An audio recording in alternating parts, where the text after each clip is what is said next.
That's funny. Hi. So, how has it been so far with everybody assuming that the name Lex means very bad things? Haha.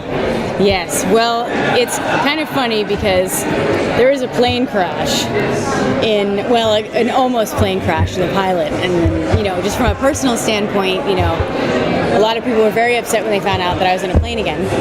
And so, but I live, and so that's great. Yes, but yeah, I mean, it's very funny for me. It's very ironic that my character's name is Alexandra again. But you know what? And she's kind of a doctor scientist and a sister. It's, you know what? I'm really excited that this is Supergirl. Yes. Yeah, I was actually thinking of Lex Luthor. Yes, I thought about that midway when I was answering the question, and I was like, that's not what he meant, but I'm just going to keep going with it. Yeah. But I'm Alex, so I don't know. Maybe that helps.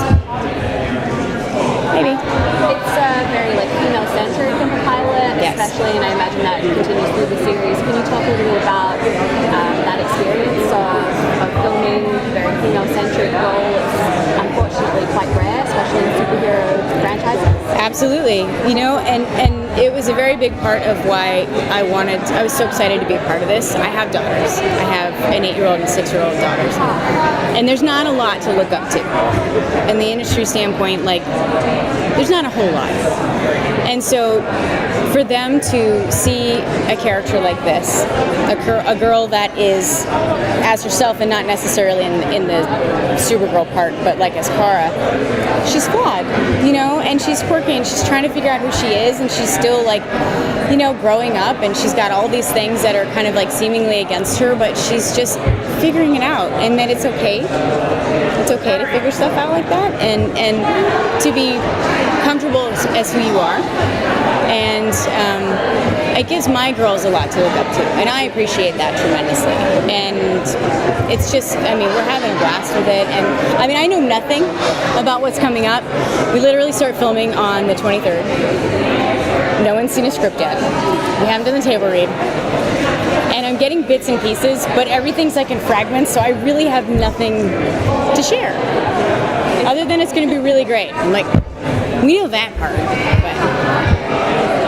How has been the transition from a pop like Leigh to Supergirl?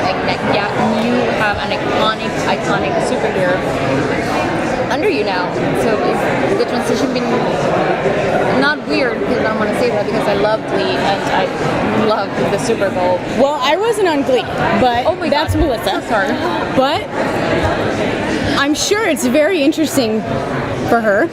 Melissa's doing amazing. She's holding her own. She's doing fantastic. I don't care. Don't even worry about it. But you know what though? To answer that on Melissa's behalf, there's no one better for this role. There's no one better for this role than her. She is incredibly talented and gifted, and you see that obviously. But just as who she is, she's just an amazing person. And that's the strong. I honestly I don't care. It doesn't matter to me. I love you. No, we didn't walk the floor. We did the signing, which in and of itself was interesting. You know what? It was cool because there's so many people that are just been here. Asking a lot of people how many days have you been here? How many Comic-Cons have you come to? Because this is my first time. I've never done anything like this, but. There's just the fans are incredible. They know what they know and they love what they love, and it's so cool to be a part of something like this. I literally pinched myself. I can't even tell you how many times just being on set going okay, it's a superhero show. Okay, wait, it's a superhero show. So, and the first time seeing Melissa come out in her costume, I literally the hair on my arm stood on end. It was just this really cool moment. She walked out and she just shoulders back and she just owned it. It was so cool. It was so great. She's doing amazing. So Thank you guys. thank you so much.